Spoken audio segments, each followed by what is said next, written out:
All right, what is up, BatchPod Squad? The Ryan and Jacob Show is back for our second episode of the B'LettePod, which is not brought to you by the Wine of the Week, A to Z Pinot.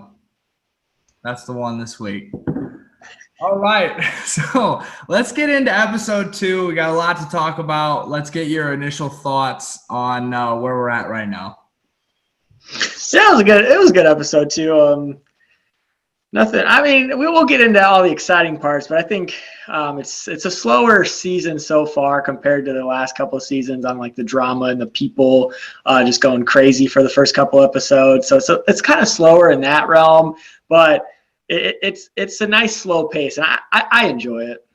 Yeah, my favorite part really is just like we can touch on just kind of the beginning opening of the episode was I honestly don't even know his name, but they were interviewing this guy and he was just talking about how much Carl talks and just like talking about how he's just over this guy basically and just how he just talks way too much. And I thought that was just so perfect because I think we kind of touched on that last episode, but Carl is just a words machine basically, and just you can't quiet that guy down. Yeah, his occupation is a motivational speaker, so I mean, I guess that's his job. But I mean, you got to kind of know where you are and kind of cool it. You can't bring work home with you. No, you especially can't bring it onto the Bachelor platform because this guy just you can't slow him down. Right. But all right, okay, so that will bring us into our first group date of the season where things got pretty juicy. I know last year on Katie's season or on Matt's season, which Katie was on, they had like a reading session where they were talking about sex, right? And so of course Katie's the bachelorette now, so they have to have a group date centered around basically the same thing where they're asking these guys to do this performance about who's the best lover, right? And so that's our first group date. Let me hear your initial thoughts on that one. Yeah, like you said, it's a or like last year match. I think Katie's story. I think they had to write a story. I think Katie's story was one of the better ones because I mean that's just who Katie is. But yeah, I mean, it was fun. It was really, it was just awkward to watch, I think. It was kind of it was better to watch the girls tell their stories rather than the guys do what they did on a guy's point of view. So it was a little more cringy for me, but I mean, it was fun. And I know Katie, I mean, Katie was laughing the whole time. So I know she really enjoyed it. Yeah. So to your point there, here's a great question. Like, I was thinking this too while they were doing this as a guy, like, I feel like if it's the girls up there doing this type of thing, like all the girls in the audience are like, cheering whoever's on stage on, right? Like, woo, oh, she's getting crazy. But you like doing this from a guy's perspective, I feel like you're doing this into an audience that's full of dudes. And they're like, in my mind, like all these dudes are just going to be sitting in the audience like, oh, okay, right, this guy, huh? Yeah. Like that's my mentality. So I completely agree that I think it's a little bit different from the guy's perspective, just because guys are especially on something like who's the best lover, like guys are so much more competitive about that you don't get that like rooting them on type of reaction as you do when girls are doing that, right? You're right. I completely agree. I feel like some of those audience members were probably cringy too on some of those, and like I wouldn't want to see that. Like, but a lot of the guys kind of had fun with it. I know Trey did that little sock puppet thing, and that was really funny. She really enjoyed that. But other people just like, I don't know. It was just like I really sometimes just like looked away because it was just so like cringy. I was like, I can't even watch this. Yeah, like I mean, and Connor B got up there, did that was like a good a one. long thing. That was tight. I'm sure there's like an extended version that's the whole thing. That's probably way better. But he did really well. I mean, if you guys came up there, did some good shit. You got one of your guys, box guy, came up there and did dick in a box, which that was funny. Super on brand for him after he just got done at the beginning of the episode saying, hey, I'm done being the box guy, and shows up with this cock in a box. That was pretty on brand. That was funny. But then Carl gets up there, our man Carl, and he fucking rants and rants and rants. He's got like 8 little mini whiteboards filled out with all this shit. He just keeps like, he finishes one and tosses it on that bed. Like he just keeps going. I mean, man. I honestly don't even know what he was saying. Like I wasn't even like listening because I was like so like enthralled of how much he was talking. I was like, I don't even know what this guy's saying anymore. It was just weird. I don't think anybody, there were even some people in the audience like making some real like side comments, and they had me dying, dude. Like people were just saying some really funny shit about him just keep going. Yeah. But the real glaring moment I would say in this first group date was the fact that the guy that we all know is a virgin is on this date coincidentally, right? That he has to talk about sex and kind of basically just tells tells Katie in front of everybody that, hey, I'm a virgin. Like, I mean, it just doesn't work out like that on accident, right?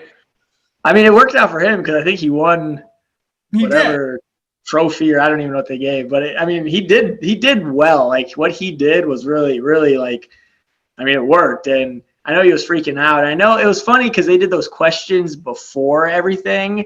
And when the comedian asked, like, when's the last time you had sex? And the guy just wrote a question mark. And then when's the last time you did this? And or like, what's your favorite position? Which was pretty funny. But he did like a question mark. But it's like, I mean, that could have probably told her, like, okay, he's either really, like, shy about that stuff or he's never done it. And I think she kind of pieced 2 and 2 together. But it's going to be interesting because I know in the preview, I think it was last week's preview for, like, the whole season, that he started crying because he was outside with a guy being afraid to tell Katie that he's a virgin. So I don't know how that's going to play out because I would think based off this episode, Katie would know he's a virgin by now, but I could be wrong about that. Yeah, I mean, I don't know what the preview is you're talking about, but I thought it was pretty clear that everybody was aware now, especially that this guy is a virgin. But I don't know, maybe not, because it'll be interesting to see. In fairness, I mean, he didn't really ever like say the words. Right, he never bluntly said it. Yeah, he kind of just said it in his own way in that little story that he wrote. Or, I mean, it wasn't a poem because it didn't like rhyme. Right. But it'll be because, like you said, yeah, he never said it, and he just like maybe Katie could have thought like, oh, he's just saving himself now. Yeah, which could be it. But I feel like I saw a preview. Maybe I don't know. It'll be interesting to see because I know I saw it that he was crying, but. Like, because he was actually ready to tell her at the preview, and he didn't tell her this episode. So I think there's gonna be more to this story. Maybe, but I would think that coupled with like you said, they were asking those real specific questions, kept writing question marks. So I don't know. I feel like it's pretty obvious. But actually, one of the funnier comments on that question game when they were talking about favorite position, one of the guys said wheelbarrow. That is an aggressive answer, like to say the least. Like, yeah, that was a weird one. Not hear that one every day. Okay, that would make me laugh so hard because, like, with no hesitations, the only thing written on his board just said wheelbarrow. Oh, that one was funny. I did catch that. That was funny. I'm pretty sure the guy that said that was also your box guy. I'm not 100% sure on that, but I'm pretty sure it was James who said that. And oh my God, what an aggressive answer to that question. He seems like a guy who would say that, though. I 100% respect the call, but wow, you really swung for the fences there. All right, so let's get into the next portion, which is our one. Oh wait, before we get into the 1v1 date, we had the the after party of this first date. Nothing like super notable to say there with what went on, but Thomas did get the rose in the after party of that date. What did you think that he was the guy for that? I mean, I think what's the cat guy? What's that guy's name again? That's Connor. That's the guy who wrote Connor. Yeah, he did a good. I think he had a good after date special. Because he kept going back to that cat joke and like, oh, do you still like me without a cat costume? Which is a fair question because, like we said, she was really digging the cat costume. But and she might be. Has he notched himself in as the cat guy now? And is there any way to like come out of that as getting to know him, the real guy? I mean, he's got to figure it out, and if he wants something to happen, yes, he's gonna have to like do it. But I think he had like a good one, just saying. I think they had a good talk. I really don't remember what Thomas and her talked about. I think honestly, because you had him as your best looking guy, and I really think Katie thinks so too. Because like, I don't even think they had any substance to what they were talking about. I think she just really thinks he's hot. Yeah, I agree with that because with their talk. Like they weren't really talking about anything deep or nothing like that. He was basically just in there telling her how much he was happy to be there and her and stuff like that. So yeah, very well could be. But I got no stake in Thomas's game. All I said was that he was probably the best looking dude in the house, and I think I still stand by that. Yeah, I think physical attraction gets you pretty far the first probably like couple episodes, maybe 3-4 episodes. But then you kind of like have to show your personality. And that's maybe when Thomas will start kind of sloping downhill. Because I think he's a douche. I don't know why. He seems like a douche. Yeah. Okay. Well, we can get into that a little later because I got something to say about the douche of the house. But speaking of personality, let's move into the one-on-one date where she picks Greg, who also got the first impression rose. Episode 1.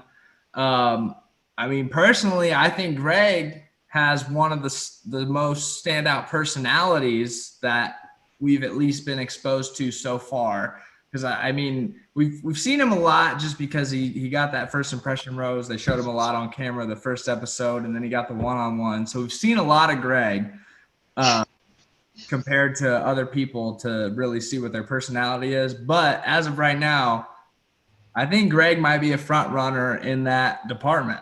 What do you think of the one-on-one?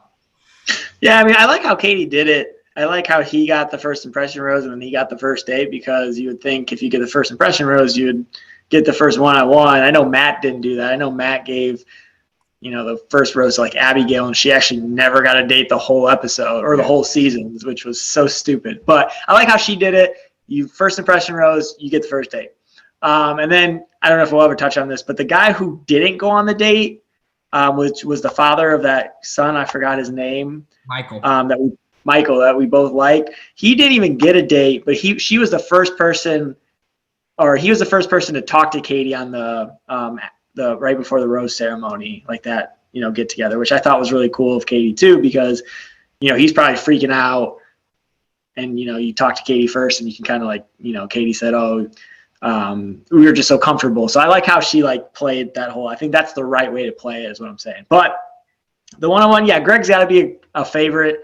I mean, the first date, the first real connection that we saw tends to kind of fizzle out though throughout the episodes. Kind of what we saw with Abigail last, first impression rose, never got a date. Usually the first, I don't know I think Bree got the first date, like the first one-on-one last year with Matt or last season. I mean, she made it to the final 3, but I don't know. First date usually seems to like fizzle out. So I don't know if Greg's going to win. She's not my guy to, watch to win. But, I mean, he had a strong episode, but there's a lot. There's a lot of show.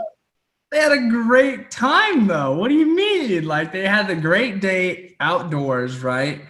And they were making some jokes. They were laughing. And then they go into their dinner afterwards, and she's talking about how her dad had passed away, and then he starts talking about how his dad had passed away. How do you not see like this great? What do you mean it's gonna fizzle out, dude? It seems like it got way stronger through the entire date. What do you mean?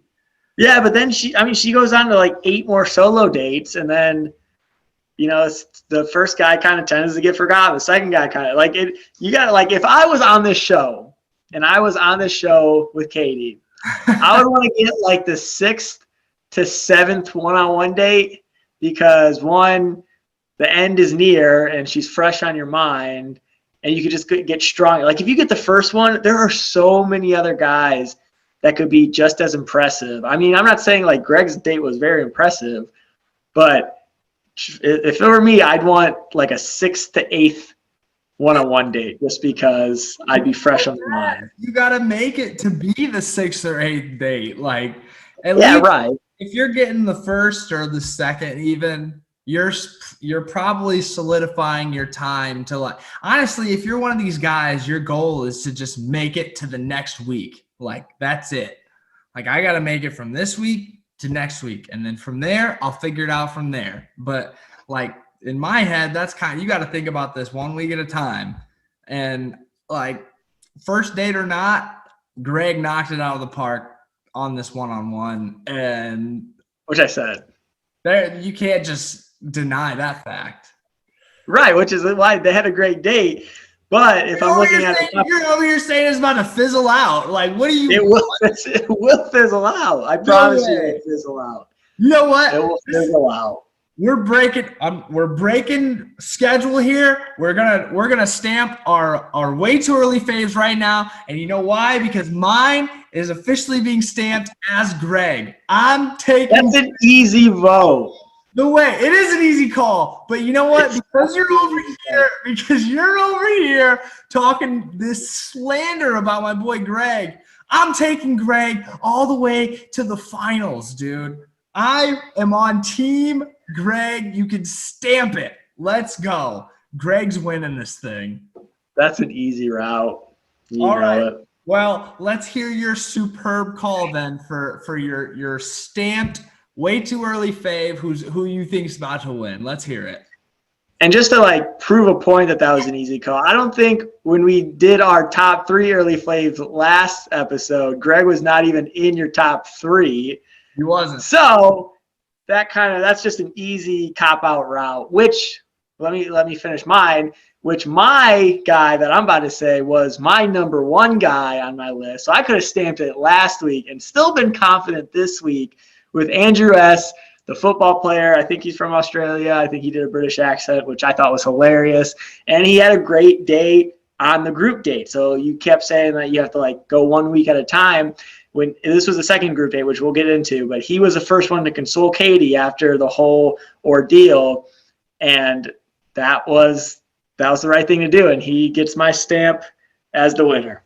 Yeah, we'll get into that ordeal later. But okay, I will take that answer, but here, let me just say this about mine, because of my top 3 last week, it was one of them was Cody, who is no and the other one was Connor B, the cat guy. And I think Connor B is a great dude. He had a great song on the first group date. And great dude, but like when I saw them on their one-on-one after that group date, he was not really like, I don't know. I feel like he's kind of stamps himself as the cat guy. All he could really talk about was like he was making more jokes about the cat suit thing, and it's like, all right, well, we got to let that go at some point, right? So that's my thinking, is that he may have just kind of solidified his spot as the cat guy, and I just don't know if the connection is going to be deep enough there. Okay. And so that is why I had to kind of reformulate my thinking on who my way too early fave was going to be. And all I said was that this episode, we were going to stamp him. And you know what? I nothing but enjoyed what I saw out of Greg this episode. So he's my guy. We're riding him till the end. Put me down on Team Greg, number 1 fan. He's winning this thing. And I'm taking this trophy home. That's all I'm going to say. Team Andrew for Jacob. All right, we'll see what happens. I just write it down. So we have proof that we said it. Dude, I fucking dare Katie to send Greg home before family time. I dare her to. All right, it's not gonna happen. You know what else happens? And we're probably kind of not really getting off track, but probably from our schedule. You know what really happens though for that first guy sometimes What? is that he's saying like he's not going to get many more dates, right? He's not going to get another one-on-one till probably maybe the end. So he's going to have to, formulate his group dates to be really well. And you get such a strong connection, like they have such a strong connection right now. I think he's going to get real jealous of other guys spending one-on-one time with Katie and having a group date when he had such a perfect one-on-one that first time. He's going to get real jealous on those group dates when, Andrew S., pulls her to the side and starts making out with her or like something like that. So it's actually maybe be Greg's fault as well, because I honestly think he might be the jealous type, and that does not bode well for this show. Well, funny you mentioned that, because you know what? I talked to Greg yesterday, and he told me that he wasn't the jealous type. So what are you going to say to that now? He's the jealous. I think he's going to still be. I think he lied to you just so you could stamp that approval. He got the B'LettePod stamp right here, the Rhino B'LettePod stamp for way too early faves on this. And you know what? Honestly, dude, I just like the guy's personality. And that's all I'm gonna say. I like the way that one-on-one date went. I think I could see them two together. That's really it at the end of the day. And Andrew S. will be lucky to make it like halfway. That's all I'm gonna say. That's all I'm gonna say about it. And our way too early faves are stamped. All right, I think it'll be funny if those are the last two guys. That'd be pretty epic. Dude, I wrote this down.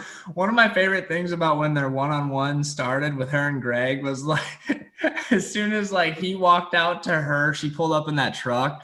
He walked out there and all the guys were standing on the balcony just kind of watching him go. And then him and Katie hugged, and one of the dudes was just like, that was a good hug, damn it. I remember that.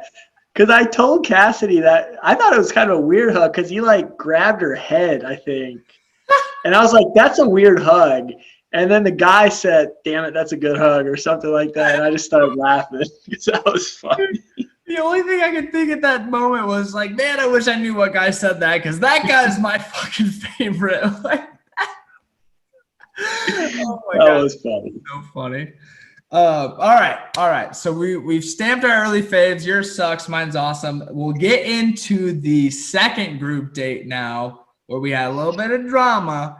But on this second date, we had everybody. They get woken up out of bed early, and they show up to this place, and they're told they're about to wrestle each other basically in a mud pit. Which you would think maybe they would save this for a bachelor season. So, this was probably great for the girl audience, right? Yeah. Guys wrestling in mud. We didn't probably like it as much as that. You know what? I shouldn't have even said it. Should have been on the girl thing. Anyway, so the guys wrestled in mud. And what do you think about date number 2? I mean, I wouldn't have been that good at this one. You would have lost to literally anybody.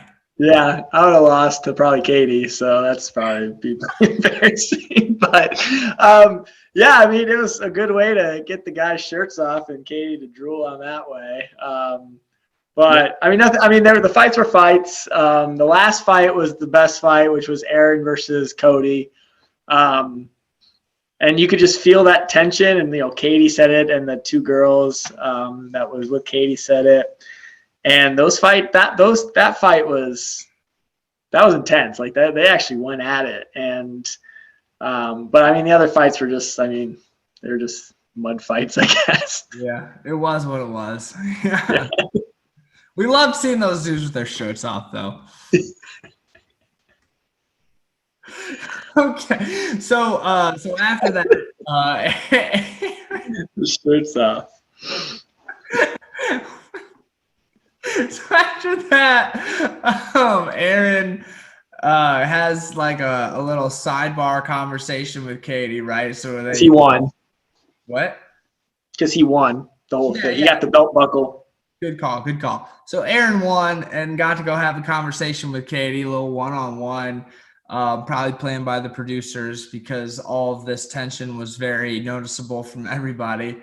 So he kind of got to go explain the situation with him and Cody, which we mentioned on our first episode last week that Aaron pulls Cody aside for what we thought at the time was absolutely no reason, just to tell him, I don't like you, dude. And, we actually stamped Aaron as the douche for views on this season.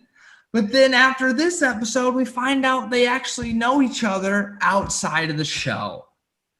So is he our douche for views? Maybe not now.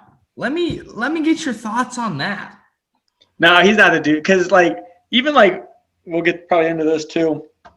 When the cocktail hour was, Katie was trusting Aaron to, say, hey, do you know anybody else like that? So now I think Katie really trusts Aaron because of what he did. So I don't think he can be the douche review guy.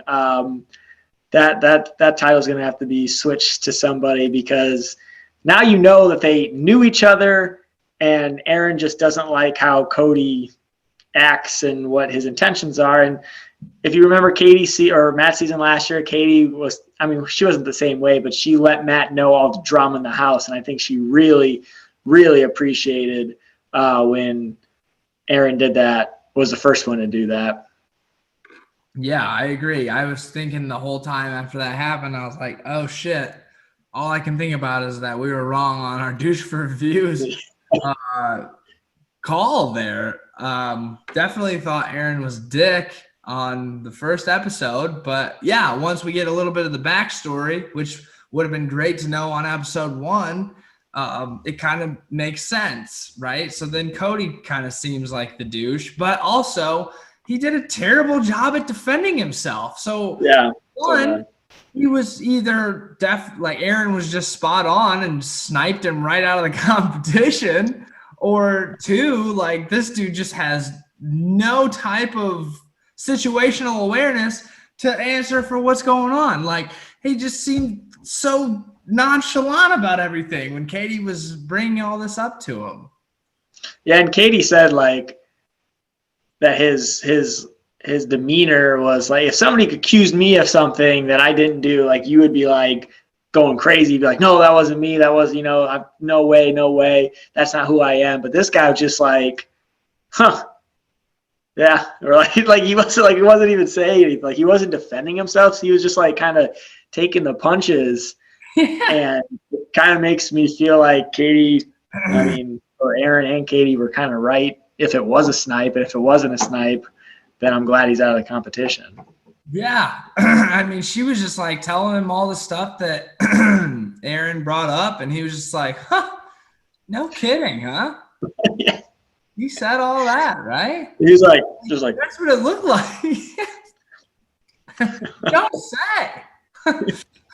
What a crazy guy. Yeah. I don't know where he's getting all that information from, but that's just, that's just not factual. That's what he said. Yeah. And I think it was good of Katie to kick him out, because that kind of also shows the other guys hey, if we don't have that trust, even that just that little bit of, doubt, you're out. And you got to respect that, because she even said her time's short, their time's short on the show. You got to make every second count. And then she kind of gathered herself, and then probably the best guy on the show, I'm guessing, came to console her first, which was Andrew S. And they were hitting it off like no other business. Dude, her look in her eyes when he was talking to her, she was digging him. And then they just started making out. I'm almost certain that they didn't start making out right there, and I'm 90% sure that she was probably thinking about Greg the whole time she was talking to Andrew. No, but you know what else was weird on that group date? Because we're trying to kind of keep it going. Hunter, I think Hunter was his name. The guy with the tat, he has a lot of tats on his arm and chest, I think. Yeah.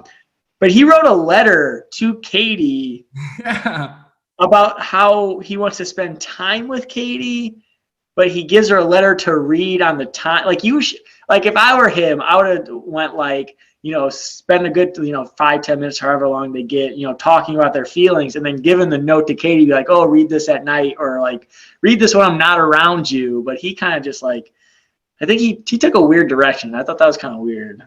Yeah, because he totally just sat there while she read the whole thing. And it was not short. It was not short. And it was written on maybe the loudest piece of material that you could have written it on. I don't know where he got whatever he wrote that on. I don't think it was definitely not loose leaf paper. But I thought that was so weird because he was just like staring at her, like smiling while she was just reading this whole letter. And yeah, I totally agree. Like, why not use that time to like conversate with her and then give her that letter and say, hey, later tonight when you're about to go to bed, read this and think about it. Like that right there, big moves. Yeah. And spot on. I think he did that terribly wrong. Yeah, I think, and he was one of the most upset guy when Andrew S. got the rose, because he felt like he deserved. I mean, I think because Katie did call him out, like she calls 3 people out and then gives one of those 3 people the rose, and she actually called Hunter out. So I mean, it wasn't probably like a bad move, but he could have went a different angle, and it could have been just like elevated. Yeah, and speaking of that, like I was totally ready for her to like. When she was going around and naming all the individual guys when she was about to hand out the rose, I was ready for her to talk about 2 or 3 and then give it to somebody that she didn't talk about because like Matt did that all last season. And well, she didn't do that. She gave it to one of the guys she talked about. Your guy. I think she did that on the first group date too. I think she did 3 guys. And then she gave it. And I think both times she gave it to the second guy she mentioned. I think Thomas and Andrew S. were the second guy that she mentioned of the 3. I think I caught that. Now that's one of those next gen stats right there. Next gen stats. We'll be on the lookout for next week to see if that holds true. Yeah, you might be right there. I didn't pick up on that one. But yeah, so Andrew S., your guy, whatever he's doing, he gets the rose. But into the end of the episode, we got Carl, our man Carl. Nobody likes fucking Carl, who gets his one-on-one and then just completely turns all this upside down because after Cody has gotten sent home now for possibly the wrong intentions of being here, Carl goes into his one-on-one and he's like, I'm telling you right now that many of these guys out here are here for the wrong reasons. And that's all he had to say to turn everything upside the fuck down. And now Katie's super sad and mad and shitty, and she just doesn't know what to think. And all the guys are like, what's going on? And then we get Carl, who's like, all right, hey guys, it was me. It was me. I was the one who said it. And then everybody gets pissed. I gotta hear what you think about this part. Yeah, I mean, it wasn't the smartest move. Like, the one thing I can't stand about this show is when people use their time to talk about other people. And I know he didn't his argument was, oh, I didn't, call anybody out specific. And honestly, I was talking to Cassidy about this. Like, he isn't wrong though. Like, there's more than 1 or 2 more guys that are going to be called out for, not being here for Katie. And it always happens that way. But his was just so premature and has no validation that it was just the dumbest thing you could have said. That's the problem though. He has no validation to back any of it up. He basically just said it. Yeah, you might be right, but you can't just say that. She's got to know more. You can't just say that if you're not going to back it up, because now she's just doesn't know what to think. And yeah, I can't blame her for being what the hell do I do now? Because we kind of have a because Carl kept saying, "Oh, it seemed like he knew something about somebody because he kept saying this could be all bullshit, but he kept saying like, oh, I didn't, call this person out, but that person should like tell Katie himself. Like I'm giving that opportunity for him to tell Katie himself, which I think is bullshit. Like I honestly don't think he has anything, but we kind of have a cliffhanger because maybe something happens with that. But that's his only move though. Like if you're playing chess, like that was like literally somebody like that was his only move. Like that's all he could have done. Because if you watch Carl's interviews and his thing throughout the whole episode, it's basically him just like, he starts on that first group date. He knows he had a terrible performance there, and he's like, all right, I got to pick it up in our cocktail party after this date. He sucked there too. So then he gets to that one thing before the rose ceremony. He's like, all right, I fucked up the last 2 times, but here I am. I got one last shot at this. I got to make some noise. And This is his last ditch effort to make some noise. And you know what? Maybe you're right. Maybe that was what he was thinking. And if that was the case, Carl's name is in shining bright lights now. I can say that. Yeah, everyone knows who Carl is. Like everyone knows his name. But yeah, like all the other guys were just not happy. And this kind of goes to the point that we were talking about Aaron. Like right after she, her and Carl got into that, like she kind of came storming into the guys and did her little speech on like, oh, somebody's telling me that these guys aren't here for me, blah blah blah, and like then she like grabbed Aaron, like, Aaron, can we talk? And it like Aaron was like oh shit, like did he say something about me or like am I in trouble? But like then you go in and she actually trusts Aaron to like tell her what's going around in the house and if there's anything, and he just said no. But that's good for Aaron because now it's kind of good and bad for Aaron because he's like going to be the snitch of the house now because he's going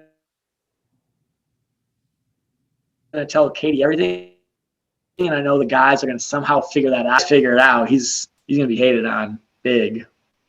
Yeah, but that, like you said, like is that a good thing or a bad thing? Because he might have just became Katie's BFF in the house. Right. So yeah, it'll be something to watch for Aaron moving forward to see if he's locked in his position as the house snitch. But yeah, that's kind of all I had for this episode. If you had anything else to add. No, I don't know if you saw the previews or not, but I think it's gonna get a little bit more juicier now. Like we said, that started off slow. The couple of these 2 episodes. I think it's gonna get that leg up, and it's gonna starting to get a little bit more interesting. I feel like from here on out. Yeah, no, I think the only place to go from here is for it to get more interesting. And they didn't have a rose ceremony on this episode, so we have that to look forward to. So that is something that will start off on the next episode. But yeah, it'll be great to watch and see where these guys are going to go from here, because we're starting to see some of the personalities come through of everybody. And we're starting to break down that initial facade that some people put on just for their initial impressions and get down into the real people. So I think we only got up from here on the drama. So hopefully it keeps on coming. All right. Well, so with that, we will close out this episode. Thanks to the 3 fans out there. We appreciate the viewership. Jacob, do you have any closing words? No, I don't have any closing words. It's just we'll get ready for next Monday, and we'll see what happens. All right, so that does it for episode 2 of the B'LettePod. The Ryan and Jacob Show will sign off, and we will catch y'all next week. Peace.